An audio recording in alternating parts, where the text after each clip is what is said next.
ऐसा कुछ लेना।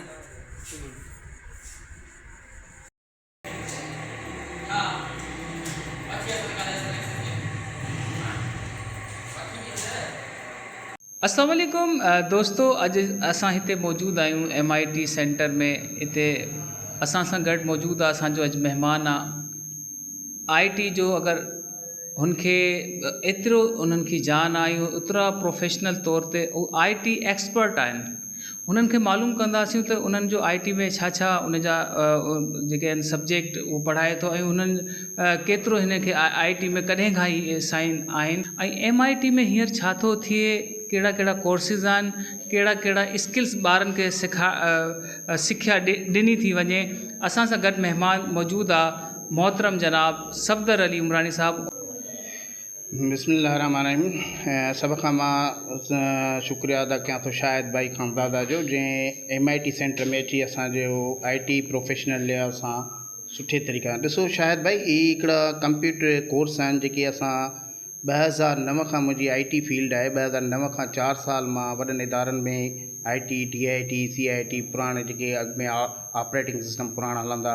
XP हलंदो, त उन दौर खां वठी असां सुठा ॿारनि खे सुठी नॉलेज ॾिनी आहे उन दौर जे हिसाब सां। पर हीउ जेको दौर जेको हले थो 2026 ऐं उन खां बाद में इंटेलिजेंस दौर आहे, आर्टिफिशियल इंटेलिजेंस जो दौर आहे, उन खां पोइ डिजिटल मार्केटिंग जो दौर आहे, शॉपिफाई जो दौर आहे, साइबर सिक्योरिटीअ जो दौर आहे। हिन में काफ़ी प्रोग्रामिंग जो कोर्स आहे, जीअं पाइथन अॻु में C++ प्रोग्रामिंग कंदा, काफ़ी हुन में ॻोल्हे। हाणे पाइथन प्रोग्रामिंग अहिड़ी अची वई आहे, जावा स्क्रिप्ट इहे शयूं अची वियूं आहिनि, वेब डेवलपर जा कोर्स अची विया आहिनि। मां जेकॾहिं चाहींदुसि त IT में जेकॾहिं ॿारु सोचे, उन्हनि जा जेके पेरेंट्स आहिनि, जेके ॿारनि खे सुठे तरीक़े सां, मां पेरेंट्स खे चवंदुसि त पंहिंजा जेके ॿार जेके आहिनि त सुठनि हिननि कोर्सनि में दाख़िल करायो। पहिरीं त हींअर जेको DIT MIT सेंटर ते थी रहियो आहे उहो प्रोफेशनल लेवल ते थी रहियो आहे, तमामु एडवांस दौर ते। जीअं पुराणो असांजो DIT हूंदो त उन में ओल्ड जेके सब्जेक्ट जेके बोर्ड जा हूंदा, SBT बोर्ड जा, TTB बोर्ड जा, हाणे असां वटि जेके थियनि था बोर्ड जा त सुठे एक्सपर्ट जे हिसाब सां प्रोफेशनल लेवल ते DIT diploma in information technology थी रही आहे। उन खां पोइ जेको 9th मैट्रिक ॿार पढ़ी पास थो करे, मैट्रिक जी उनजी मार्कशीट आहे, त उहो DIT में दाख़िला अची सघे थो MIT सेंटर ते। उनखे प्रोफेशनल लेवल ते DIT में 10 सब्जेक्ट हूंदा आहिनि, 10 सब्जेक्ट मीनिंग्स प्रोफेशनल लेवल जा जेके यूज़ करे जेको ॿार खे बेरोज़गारीअ खां बचाए। मां थो चवां जेको कंप्यूटर जो स्किल्स, हिकिड़ो बि स्किल्स जीअं MS वर्ड, एक्सेल जा कुझु बि सिखियो, या फोटोशॉप ग्राफिक्स सिखियो, त उहो ॿारु छा कंदो आहे त बुख न मरंदो, उहो कॾहिं बेरोज़गार न थींदो। जेकॾहिं फोटोशॉप सिखी वियो त स्टूडियो कढंदो। उन नौकिरी जो ॿार थो चवंदो, नौकिरी जेकी आहे, जेकी जॉब हूंदी आहे, ॿार जेके जॉब त वठे त अवेलेबल आहे, पर जेकॾहिं हेतिरनि जेके करोड़ माण्हू आहिनि बेरोज़गार, उन में जेकॾहिं उनखे को अहिड़ो रीज़न बि अची थो वञे त उनखे नौकिरी नथी मिले, उनजी एज मथे हली थी वञे,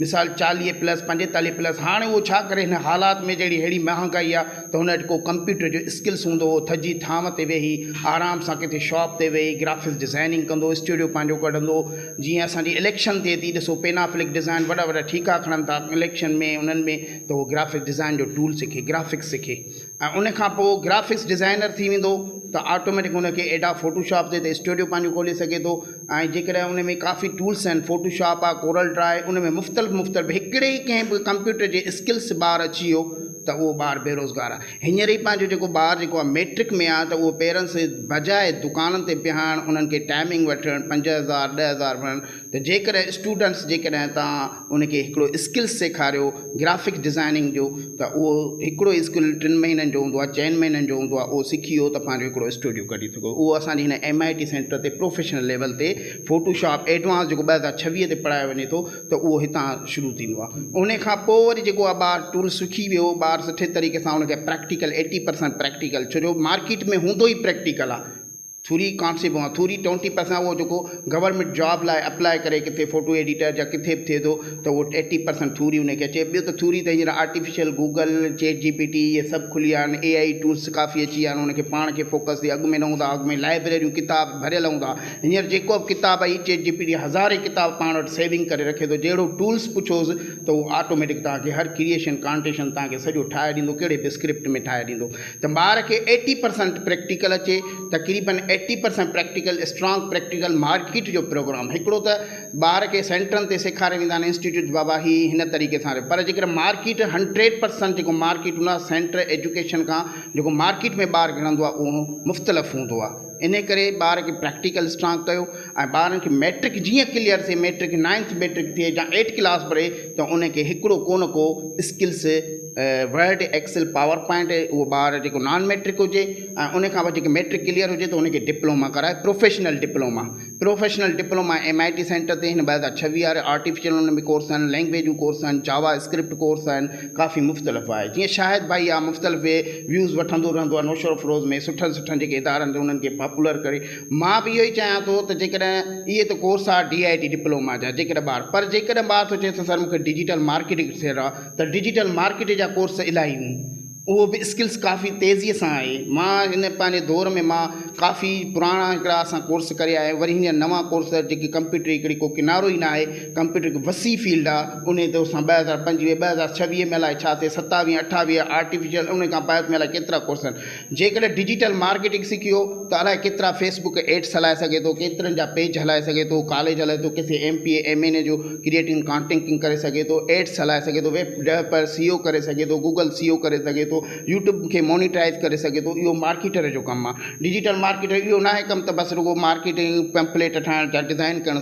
त उन खां बाद मां हिकिड़ो इहा ॻाल्हि ॿुधाईंदुसि त डिजिटल मार्केट बि हिकिड़ो वॾो स्ट्रॉन्ग हिन दौर में टूल्स हली रहियो आहे वेब डेवलपर गेमिंग ऐप ठाहिण प्ले स्टोर ते जेके ऐप ठहंदा आहिनि ऐप डाउनलोड थींदा आहिनि जीअं पिज़्ज़ा हट वार जो कंहिंजो स्टोर ठाहियो कंहिंजो पिज़्ज़ा हट जो शॉपिफाई ते पंहिंजो दुकानु ठाहियो अॻु में दुकानु ठहंदा रेशम गलीअ में दुकानु बाज़ार शाही बाज़ार में या शहर में किथे दुकानु वठी उन में भरींदा पर हींअर शॉपिफाई अहिड़ी शइ आहे जेको तव्हां उन ते पंहिंजो हिकिड़ो स्टोर ठाहे ऑनलाइन उनखे ई-कॉमर्स में खणी अचो ई-कॉमर्स में खणण सां उहो ऑनलाइन तव्हां कहिड़ो बि हिकिड़ो स्टोर कंदो तव्हां घर वेठे गर्ल्स जेकी आहे या बॉइज़ आहे घर वेठे पंहिंजो हिकिड़ो नंढड़े कमरे में तव्हां पंहिंजो अलाए केतिरो इशू तव्हां ऑर्डर कंदा हूंदो ऑनलाइन इहो सॼो शॉपिफाई जो ई-कॉमर्स जो कमु आहे जेके बि तव्हां ऑर्डर ऑनलाइन कंदा आहियो उहो शॉपिफाई कहिड़ी बि शइ तव्हां घुरायो था ॾिसो हींअर त सब्ज़ियुनि वारा बि स्टोर आहे बाबा तव्हां सब्ज़ीअ जो स्टोर प्ले स्टोर तव्हां कराची हैदराबाद इस्लामाबाद वेंदो को सब्ज़ी वठणु कोन वेंदो उहो छा कंदो आहे प्ले स्टोर ते हुननि जी आहे वेबसाइट बसि उहो डाउनलोड कंदो त केतिरी मुर्गी आहे केतिरो आहे इहो सॼो ऑनलाइन सिस्टम थियो आहे ॿाहिरि फॉरेन कंट्रीअ में भला केतिरो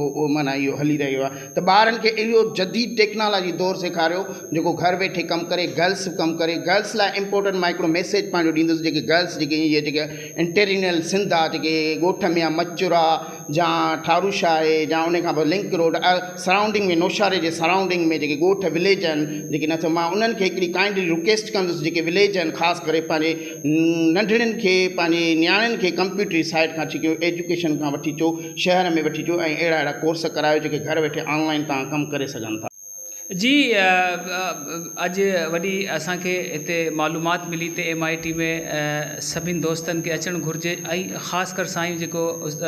ॿुधायो सफ़दर साहिबु कि जेके बि ॿार आहिनि ख़ासि कर जेके घर में रहण जेके नंढड़ियूं छोकिरियूं आहिनि 9th ऐं 10th जेके पास करे वियूं आहिनि हिते अची स्किल सिखनि ऐं स्किल सिखी पंहिंजो रोज़गारु जेको आहे उहो जॉइन कनि तो साईं जो असां